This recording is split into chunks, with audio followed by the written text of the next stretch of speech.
What's up, Staten Island? My name is Todd reporting for the Staten Island Advance. And yeah, you guessed it. It's another edition of Together SI Business Spotlight. It rolls on. We're coming up on week 10 of doing this project, and it's been quite a ride. And continuing the conversation today, we go to the Staten Island Partnership for Community Wellness, and we're joined by D'Arcy Hearn.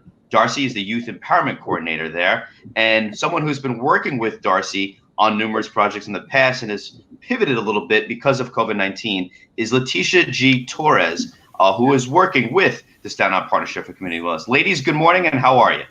Good morning. I'm great. How are you doing today? Good. Good morning, Todd. D'Arcy, I'll start with you first. The Staten Island Partnership for Community Wellness. Tell us a little bit about the organization, D'Arcy. The Staten Island Partnership for Community Wellness is a public health nonprofit that works on emerging health issues in Staten Island. One of the main projects that I work on is working on student wellness councils in 2 elementary schools, 2 middle schools, and 2 high schools. So that's PS 18, PS 21, IS 49, IS 51, Curtis High School, and Fort Richmond. I actually have the pleasure of working with Latisha at PS 18. She works with the Student Wellness Council there. So the idea of the Student Wellness Council is there are students who identify health inequities in their schools.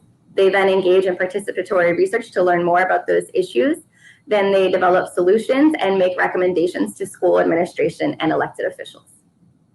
All right, D'Arcy, thanks for that summary of the program, of what the organization is all about. All right, let's get to COVID. COVID hits March, changes all of our words upside down, D'Arcy and Latisha. How did it affect what you guys are working on over there, and what do you think the implications are moving forward? D'Arcy and I were working on with the student council with some students, elementary school age children, and their assignment was really student driven. They had come up with some tangible, actionable items that they wanted the school administrators to address, one being the cleanliness of their bathroom. And COVID hit right in the middle of their big work. They were all ready to present some findings to the school principal. And we left school on a Friday, and then we were told that schools were not reopening indefinitely. And so for the children, I found it to be extremely devastating for them to not know how long they were going to be home for. If you can imagine being a 9-year-old or a 10-year-old, school is your life. You know, that opportunity to connect daily with your peers was taken away from you. And there were really no concrete answers as to when they would be able to return to school. D'Arcy and I had to mobilize and figure out how are we going to keep the kids connected, to engage in the work, and also just kind of allow them an opportunity and a space to express all of the feelings that they had around the uncertainty that even the adults were feeling. Right, and that uncertainty is still abounds right now as we're talking in July right now. We're in middle of July. We're in like a modified phase 3 of sorts. Ladies, what does that mean for the organization in the fall and beyond? And are there any offerings that you've been doing throughout the past few months in quarantine and in June that you anticipate you're going to continue to offer moving forward, perhaps? And how do you see the program shaping up moving forward? Like Latisha mentioned, she has been meeting with the students virtually, and I've been able to also sometimes join those meetings, and that's been really wonderful. One of the good things is that there actually have been in some of the schools, some of the students have actually been more engaged because they've been looking for something to do during quarantine, something to distract them and something else to focus on. So we're going to continue doing those virtual meetings. Maybe eventually we'll be able to meet again in person. You know, everything's kind of up in the air right now, but we've really been able to pivot and adapt the work to virtual formats. For instance, one of the students we work with is a group at Curtis High School, and they actually did a virtual mental health mindfulness workshop, and they were able to get almost more people to participate because it was virtual. So hopefully we'll be able to keep doing those virtual gatherings. We also have a video coming out about the work that's highlighting the work that all the students have done across the schools, and we're going to be doing a virtual screening and a panel discussion with youth on the panel. So those are some of the things we're looking to do. So everyone had to adjust, right? Everyone had to pivot and figure out something new to offer. Latisha, moving forward, what are some concerns that you might have for students, for participants, of not being able to be in person, or since everything's in flux for the fall?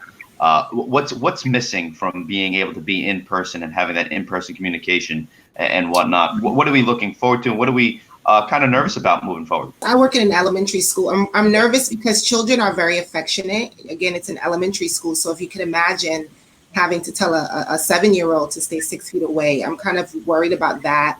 I'm worried about focusing on putting on the mask because you do want to keep the children and the staff safe.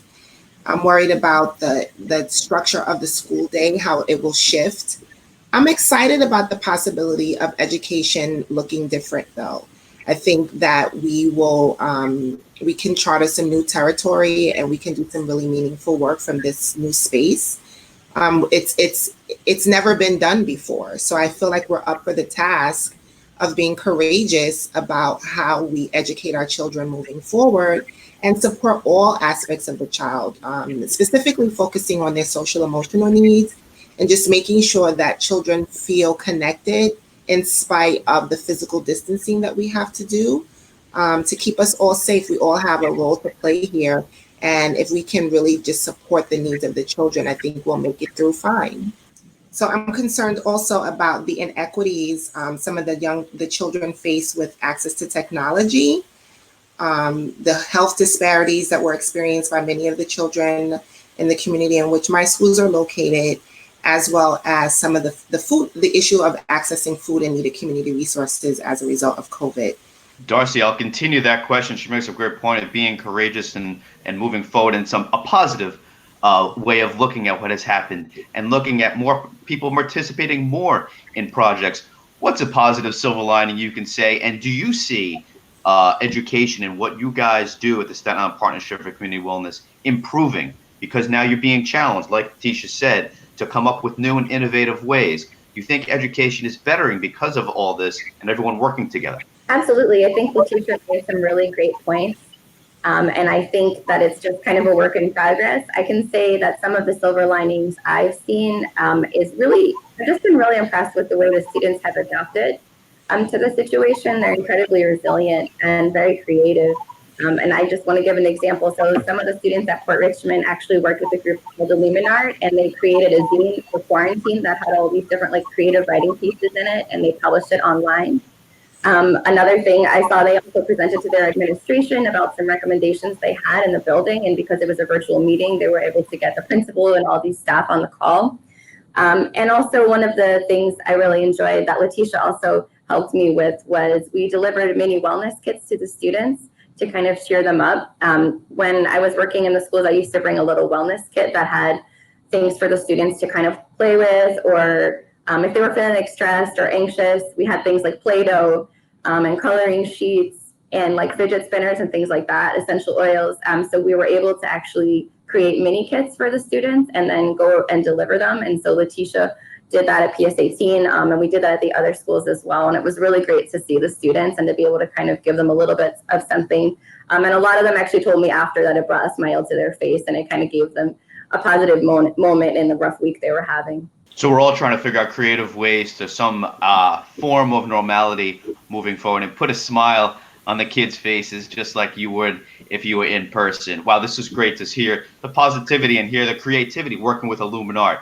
Very familiar with their work over there. So to D'Arcy Hearn, the Youth Empowerment Coordinator at the Staten Island Partnership for Community Wellness, Latisha G. Torres, School Social Worker, thanks so much for the time today, ladies. Really appreciate it. Thank you for having us. And that was great. So many thanks to both D'Arcy and Latisha. Good to hear a school trying to pivot and figure out ways of making it fun for the kids still, and interesting to hear what's to come and the virtual offerings that are going to continue to be available to students, and still trying to get them to socially interact somehow in this whole digital virtual world, which is how you watched this program for the past 10 weeks right here on SILive.com. My name is Todd reporting for the Staten Island Advance. Appreciate you tuning in. Looking forward to seeing you next time.